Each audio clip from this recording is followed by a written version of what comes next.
They tell me this wasn't politically motivated, but an opportunity to see what's happening firsthand. The group spent time touring local shelters, both on the U.S. and Mexico side. They talked with Border Patrol agents, humanitarian groups, and visited the Mexican consulate to learn the facts, all while thinking about ways the community can help from here in Milwaukee. What's happening on the border is personal for these three. For us, particularly as Jews, whose families came here essentially seeking asylum. Talking with people who had fled from their countries made Rini Cavalar think about her loved ones. It just reminded me of what my parents went through when Hitler came through. And it was jarring to me to hear that this continues to go on. Were you surprised by what you saw?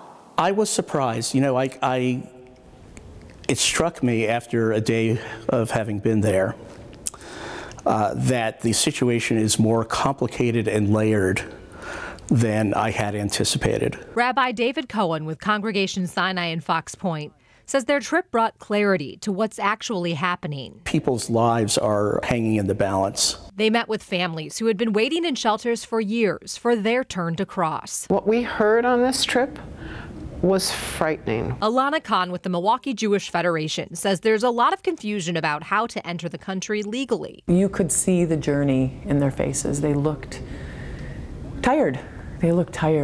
And some of them looked really scared. Khan says there's no one political party to blame. One of the things we learned is that it was bipartisan. It's been happening for years. Though they know politicians need to intervene with the laws, the group feels this is a humanitarian problem. The reason we went was to learn and to figure out what we can do as Jews, as a Jewish community, to help with migrants on our southern border. I want to do the same for others who are fleeing from terrible situations. The group plans to share their experiences with their own congregations to figure out how to best help, whether that's donating items to shelters or working with migrants to help them adjust to life here once they make it across the border.